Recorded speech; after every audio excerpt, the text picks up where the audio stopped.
और अब बात करते हैं पूर्वांचल में होने वाली सियासी टक्कर की, जिसका ट्रेलर अभी से दिखाई देने लगा है। ओम प्रकाश राजभर की सुभाषपा अखिलेश के खिलाफ मोर्चा खोलने वाली है। इसका इशारा वैसे तो विधानसभा चुनाव के बाद ही कर दिया गया था, लेकिन ऐलान अभी हुआ है। दरअसल ओपी राजभर ने सावधान यात्रा निकालने की तारीख घोषित कर दी है और उनकी बातों से लगता है कि ये सावधान यात्रा अखिलेश यादव के ही खिलाफ है।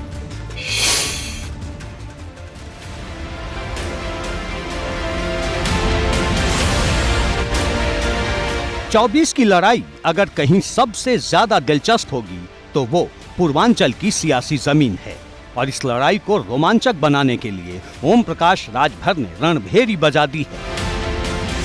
सितंबर के महीने से ओपी राजभर सावधान यात्रा शुरू करेंगे।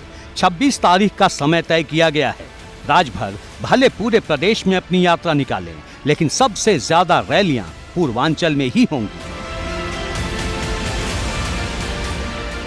सावधान यात्रा 26 सितंबर से हम निकालने जा रहे हैं, जिसका शुभारंभ लखनऊ से होगा।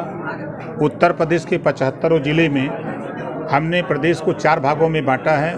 पूर्वांचल में 17 महारैली करेंगे, मध्यांचल में 8, पश्चिमांचल में 6 और बुंदेलखंड में 2।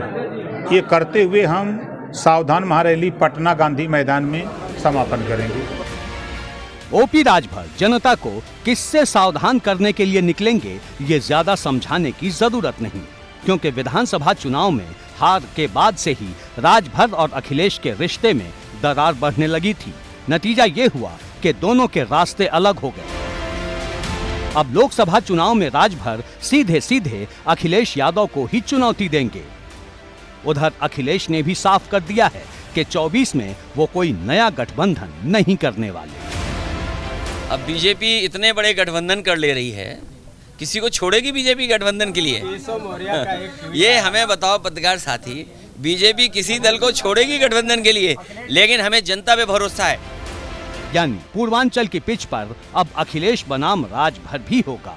जातियों को लेकर राजभर लगातार गोलबंदी भी कर रहे हैं। यह देश पहले कृषि प्रधान देश था, अब जाति प्रधान देश है। उत्तर प्रदेश में 25 करोड़ आबादी में जो जातियां हैं, उन जातियों से हम गठबंधन कर रहे हैं। उनके बीच में जाकर के पार्टी का संगठन, पार्टी को मजबूत बनाने का काम हम लोग कर रहे हैं। ओपी राजभर सावधान यात्रा निकालेंगे। साफ शब्दों में कहें तो अखिलेश को लेकर लोगों को सावधान करेंगे। आजमगढ़ पहुंचे अखिलेश यादव से जब इस पर सवाल हुआ तो उन्होंने इस बारे में कुछ भी नहीं कहा।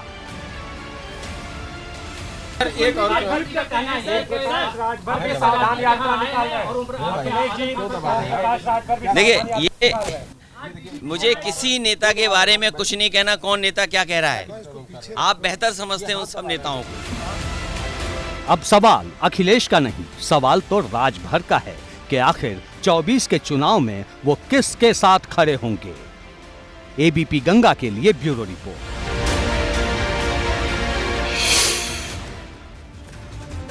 तो अखिलेश यादव पर हमले का मौका मिला तो पुराने सहयोगी केशव देव मौर्य भी पीछे नहीं रहे। उन्होंने अखिलेश यादव की सियासत को बचकानी राजनीति तक बताया। ये सवाल उठ रहा था कि आजम साहब की उन्होंने मदद नहीं की, जेल में मिलने नहीं गए, उसी से बाहर निकलने का प्रयास दिख रहा है। और एक डर भी है कि तमाम समाजवादी पार्टी से जुड़े हुए जो बहुत पुराने समाजवादी परिवार थे, यादव समाज के लोग थे, वो समाजवादी पार्टी को छोड़ रहे हैं। इसलिए एक डर है अखिलेश यादव जी को, और अखिलेश यादव जी परछाई के पीछे भागने का प्रयास कर रहे हैं, परछाई से आगे जाने का प्रयास नहीं कर रहे हैं। जिस दिन अखिलेश जी परछाई से आगे चलने लगेंगे उस दिन उनकी समस्याएं कम हो जाएंगी। परछाई का मतलब क्या है?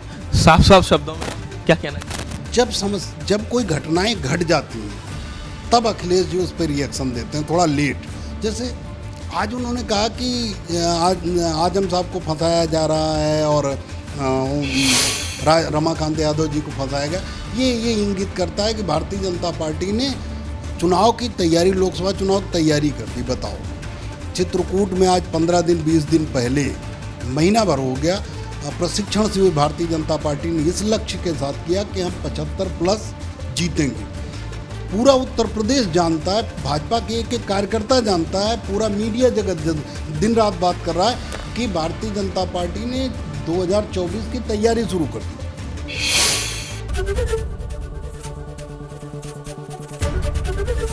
एबीपी गंगा, खबर आपकी, जुबान आपकी।